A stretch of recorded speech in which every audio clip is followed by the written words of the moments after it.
I started this channel, it was largely because I had been noticing a broad decline in storytelling in general and literature in particular, a decline that began a lot longer ago than most people think. And my aim has always been to help, insofar as I am able, to remind writers of the true fundamentals of storytelling, and to hopefully elevate their craft into something that isn't beholden to current market trends nor controlled by the fleeting tastes of book talk or bookstagram or whatever. However, I've been noticing that there are a lot more aspects that have been contributing to the decline of literature besides just a lack of understanding regarding the fundamentals. Today, I would like to focus on one of the most glaring issues plaguing modern publishing.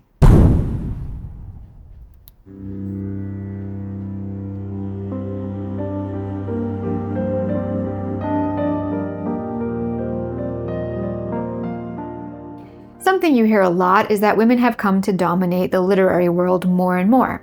We'll look closer at those numbers later, but for now I think we can all agree that female writers have achieved fame and success comparable to a lot of their male predecessors and contemporaries. But the female writing, which is most often presented as proof of this, is things like this, despite the fact that there have always existed things like this. I'm personally of the opinion that the literary world is so rife with corruption and ideologies that any observation along these lines is meaningless. Generally, across the board, it isn't really men or women who dominate the literary world, it's ideologies and popular trends in social politics, whatever those might be at a given time. Historically, a lot, not all, but a lot, of the most widely celebrated female writers, especially within the 20th and 21st centuries, have been at the bleeding edge of social and political progressivism. To my mind, this makes it less about being a woman and more about being an acolyte of a particular ideology. Like I said though, not always, just most of the time. Nevertheless, it is somewhat true that right now women somewhat dominate the publishing industry. First of all, some housekeeping. Apparently, I will be punished in some mysterious way if I use a certain word in my videos.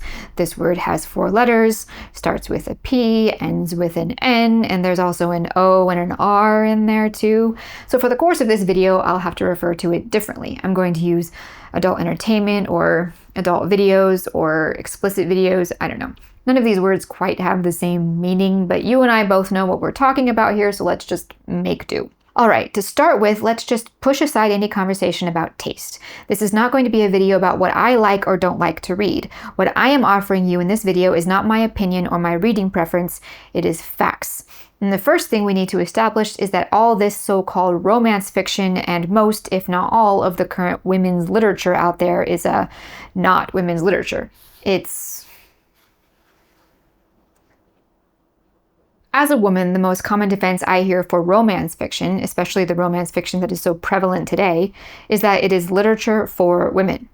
Whenever anyone tries to express some concern about these genres or the nature of their content, that person is immediately condemned for being anti-woman or anti-women's literature. The idea being that these types of books are not just popular among women, but that they define womanhood, and to be opposed to them in any way is to be opposed to women. Women such as myself who are critical of these books are often said to be suffering from internalized misogyny. The reality about all this is that it isn't a question of woman versus anti-woman or even woman versus man. The issue here is probably one of the oldest ones in existence. It's the normalization of explicit adult entertainment. Whether it's women or men who are trying to do that is pretty irrelevant, because the number one reason anyone has ever tried to normalize this kind of, explicit content is money. But I'm getting a little ahead of myself. First of all, we need to establish this fact very, very clearly. Women's literature is not, just some randomly horny trend in the book industry. In that sense, outside of a handful of odd entries here and there, women's literature doesn't exist. Women haven't taken over the literary world. A 4-letter word starting with P has taken over the literary world. Barnes & Noble and every other major and independent bookseller, especially all those new romance bookshops, have now just become another kind of adult entertainment store. And no, that's not a good thing. Now, I know what you might be thinking. This is not XXX adult entertainment. This is. You are actually incorrect. For a man, average man, I don't know, reading an explicit depiction of a sex act might not really get the job done, men typically tend to gravitate towards seeing the act on the screen in one form or another. Women have always, on average, preferred to read it, even if some do end up hooked on the filmed version. The female mind has pretty much the same reaction, generally speaking, to the written version. In fact, written erotic content tends to have even more of an impact on the minds of women than filmed erotic content. Why? Because men and women engage with media in fundamentally different ways. When it comes to adult entertainment, your simple, straightforward two people banging video isn't really going to do much of anything for a woman, generally speaking. There have been numerous studies done regarding female sexuality or the differences between male and female arousal, and generally across the board, they'll tell you that women require what is sometimes called mental mapping to be sexually aroused. That is, there needs to be more story and more opportunity for her to feel empathy. That's just how it is for a woman. Empathy is a huge factor for women in all aspects of their lives, but yes, especially when it comes to erotic media. With written explicit content, as opposed to your typical material found on the hub, it's a lot easier for the woman to imagine herself as the female in the scene. In addition, as I said, women require an emotional element to their erotic content that is almost impossible in the simple filmed scenes that can so easily do it for men, typically. That is to say, watching Mrs. Smith bang the mailman while her husband is at work is plenty for most men, but a woman will want to know the whole story. She'll want this sexual tension that builds up between Mrs. Smith and the mailman over several encounters, the dangerous possibility that her husband might come home any minute, the explicit fact that the mailman chose her over all of the other housewives on the street, and so on and so on. A woman would also prefer some kind of story to bind it all together. That's just how women are. If you put explicit sex scenes into a novel-length story, it's going to hit a woman's mind in much the same way the top video on the hub hits a guy. As I said, that's just how women are. A lot of men might hear this and be a little dubious, and in fact, I've found that a lot of men, while they might raise their eyebrows a little at just how explicit women's books have become in recent years, they won't really go as far as to categorize them the same way as, the kind of thing you'd find on the hub. Male writers certainly find such classification baffling, but let me break down how this works for women. If you look at your average popular romantasy book, those books that have dominated book sales for a few years now, and which are among the worst offenders when it comes to wildly explicit content, the explicit scenes coincide with the story to some degree. Now, the authors of these stories will tell you that these sex scenes are there for narrative purposes. They serve either plot development or character development. I don't think that's necessarily true, but let's go with it. Keep in mind what I said about how women engage with erotic content versus how men do. Let's take Sarah J. Maas, for example. I shouldn't have to tell you who she is and why she's relevant to this conversation, but if you don't know, let me just say that she's the woman responsible for the series of books commonly referred to as... Skilled writers such as Maas understand how the story shape of all aspects of storytelling affects reader engagement. We've talked about this before on this channel. Stories, and even their individual components, must have a story shape. That is, at least one character trying to achieve a goal with some kind of opposition to that goal, culminating in a mini-climax in which the character achieves success or failure, or some unexpected thing happens. That's a story shape. Maas is actually pretty good at using this story shape to create fairly well-paced, if highly formulaic stories that really draw the reader in. I mean, anyone can write smut, but not everyone can sell millions of copies worldwide. Whether or not her stories are good stories, I don't... The point is, she understands how the thing works, but then she applies this same story shape to her sex scenes. Of course, I shouldn't have to tell you how sex scenes themselves have a story shape. She has stated in many interviews that she endeavors to make sure her sex is plot relevant. A big way she does that is to have the erotic scenes take place at the come down immediately after a major plot mini-climax. This incorporates the emotional release of the narrative with the sexual release of the erotic scene. She stated that she often tries to make the significant sex scenes, such as that 2 or 3 day sex marathon, occur at the close of equally significant plot arcs. This is ideal for the female brain, which already seeks a story shape even in sexually explicit content. But from a reader engagement plus female adult entertainment perspective, this means that Maas has doubly hooked her female readers.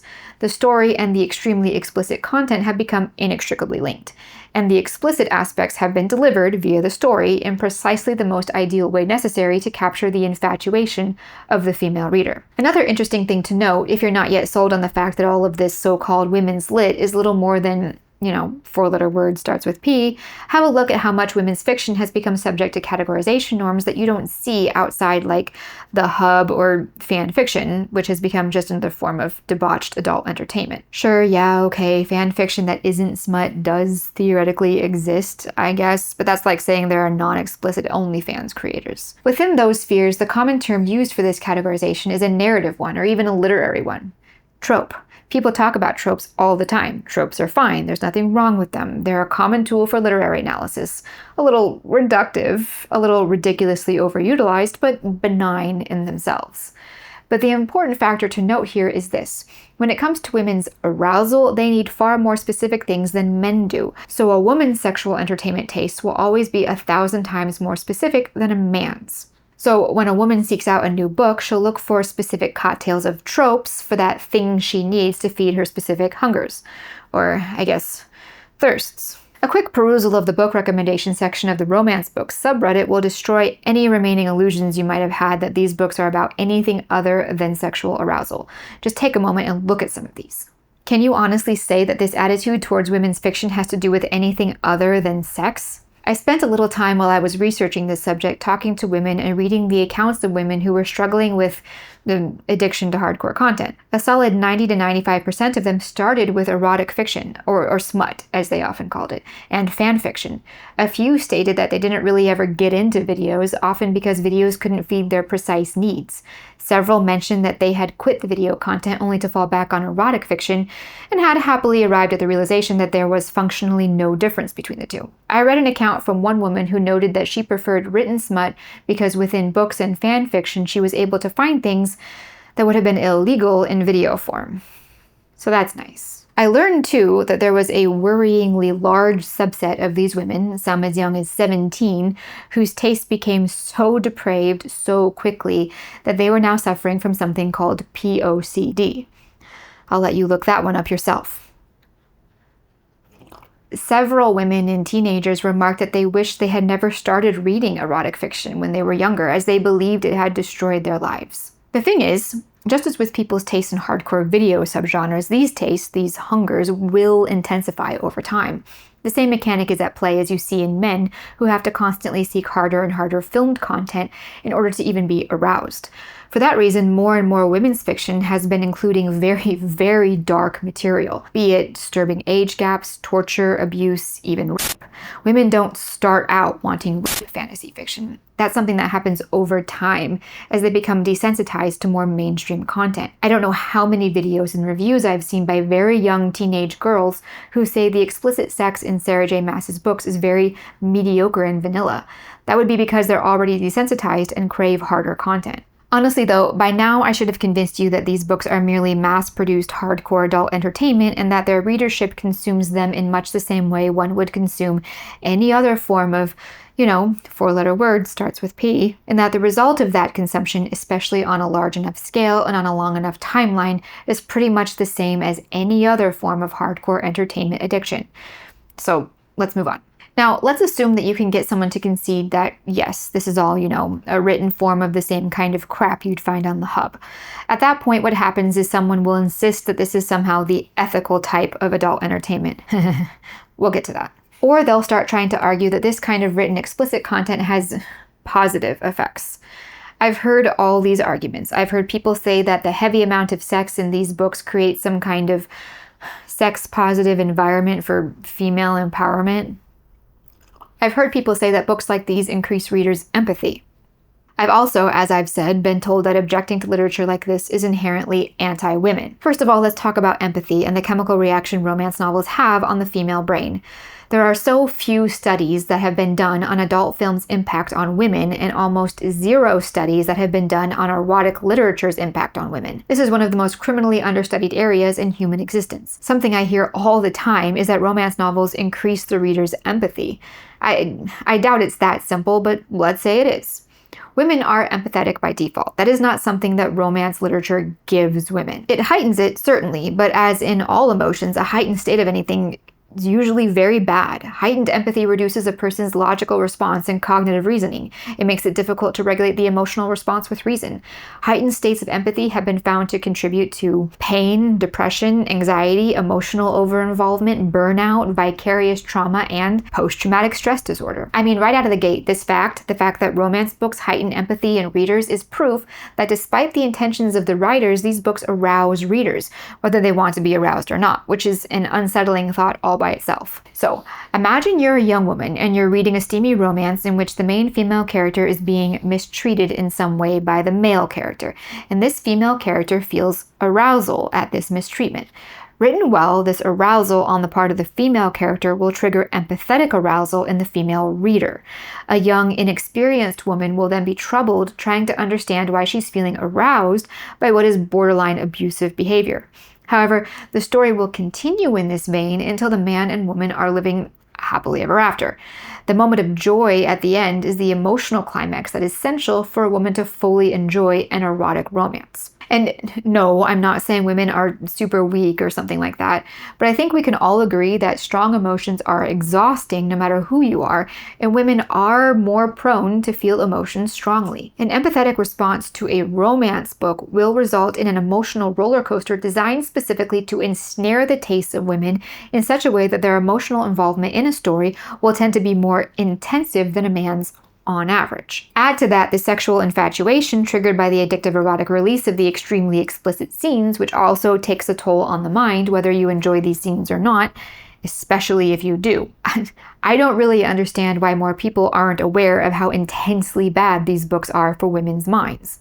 I don't really read romance, smutty or otherwise, but I did read quite a few of these books when I was trying to understand the genre better. And something that really surprised me was how huge of an emotional impact they had on me. Despite the fact that I didn't care about these characters, and despite the fact that they were all mostly happy endings and everything else, I was legitimately depressed during the few weeks when I was reading these books. I was having trouble focusing on my work, I was having trouble sleeping, I was even having trouble eating, and I couldn't figure out what was wrong until it dawned on me that my mind was basically being ripped around a female-specific roller coaster that was designed to trigger the most extreme emotional and chemical reaction in my mind, short of actually doing drugs. Interestingly, the reaction I experienced was the same reaction men talk about when they watch filmed explicit content.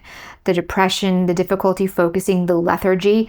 Women who are addicted to this sexually explicit fiction don't even realize that they're literally addicted to, adult entertainment. Without exception, men who are addicted to watching explicit content are viewed as bad.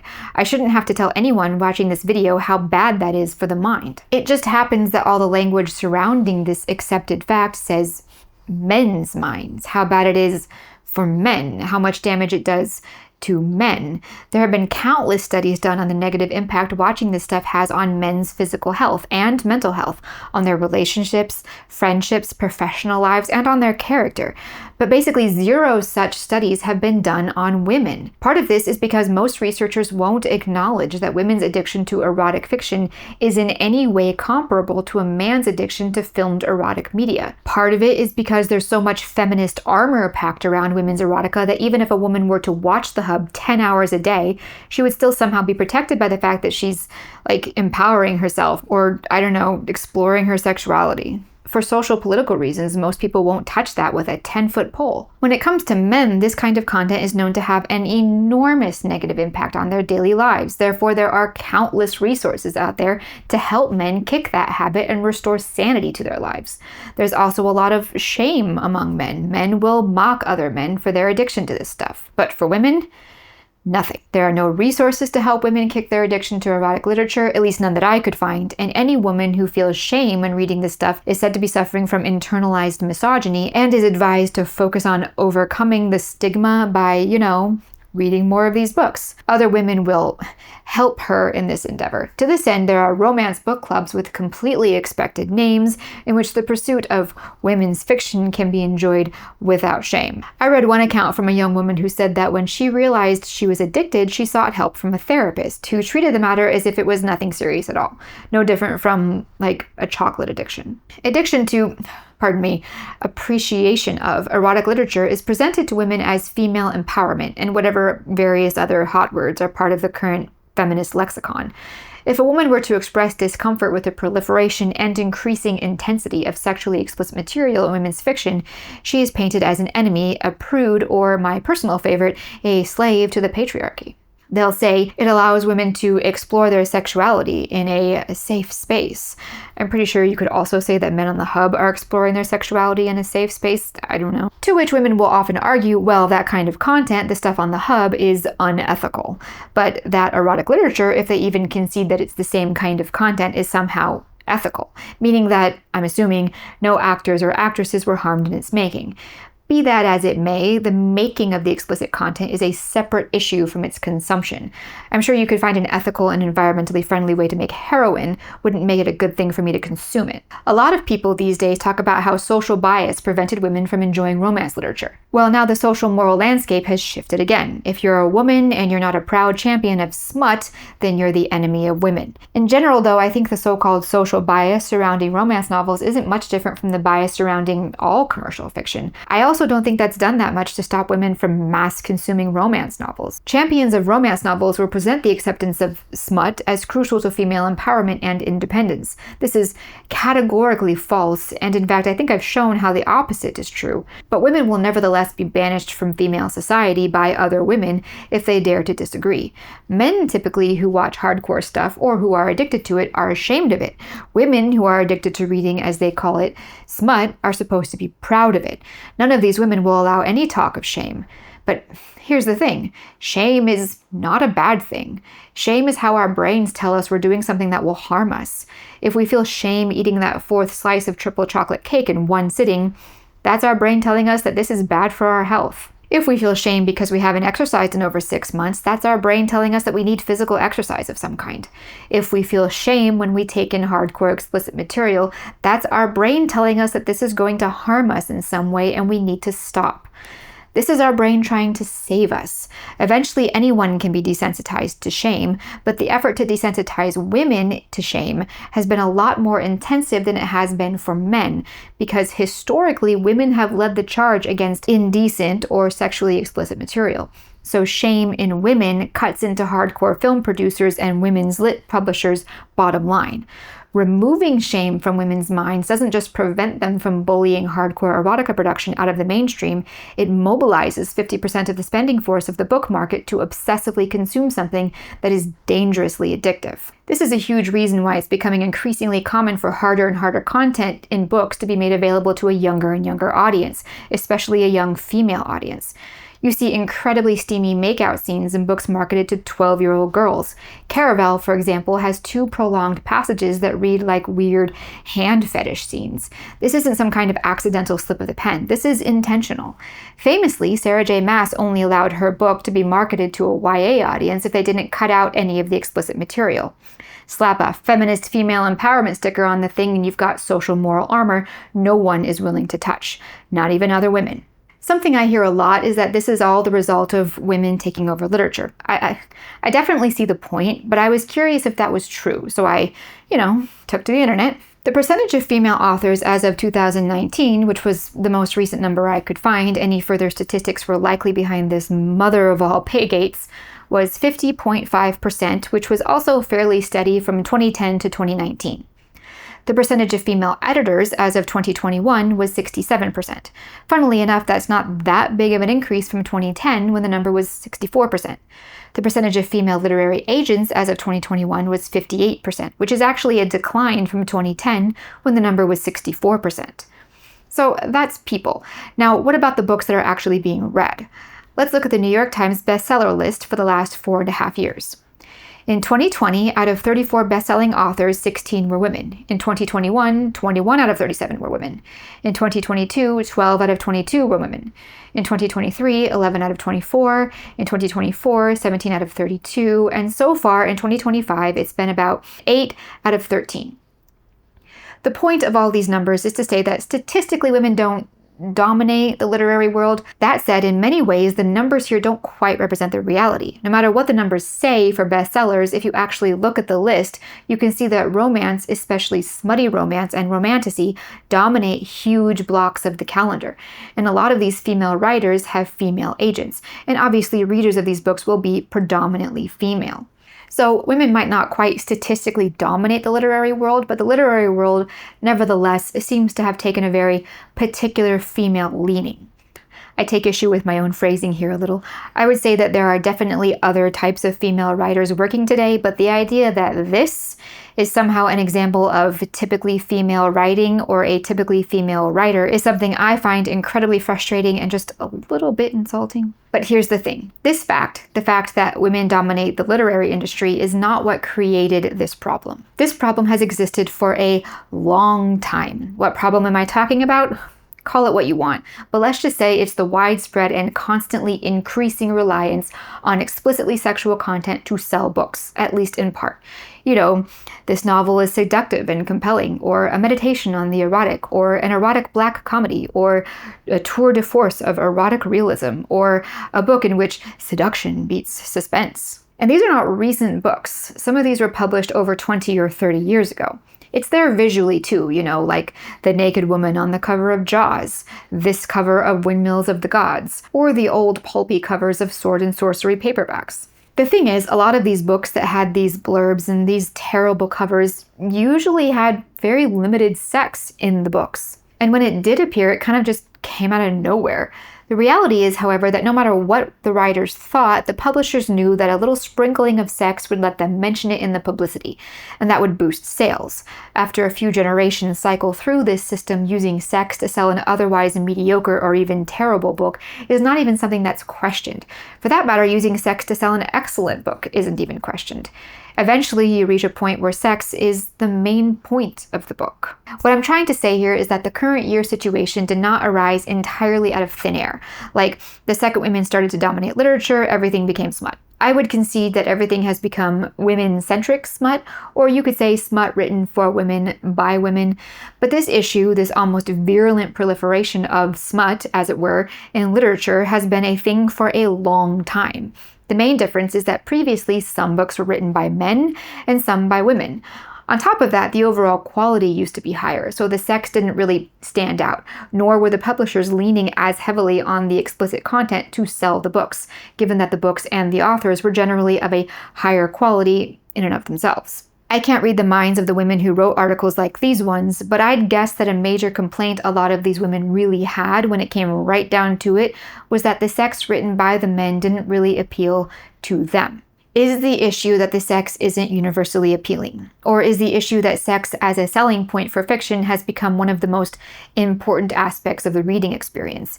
And if that's true, why is that? I've read so many essays and articles and quotes written by men and women over the years who talk like sex is literally a mandatory element of fiction, whether it's a writer talking about how books without sex are insincere, or Philip Pullman, who apparently can't figure out where elf babies come from unless he can read an explicit account of the moment of conception. Things like this are so incredibly silly to me. I'm tempted to make a joke about Philip Pullman being unable to comprehend where the people he sees on the street come from unless he watched the act of conception with his own eyes. But there's no way he's that stupid. I mean that sincerely, there's no way. In which case, the only other explanation is that he's just trying to make an excuse for how badly he wants there to be lots of sex in books for him to both read and write.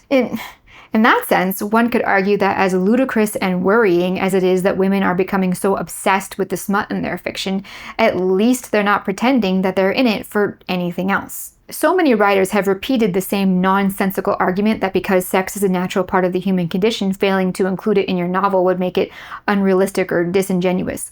What strikes me the most about this argument is the lack of self-awareness. Bowel movements are also a natural part of the human condition, but I don't see people using bowel movement scenes to sell books.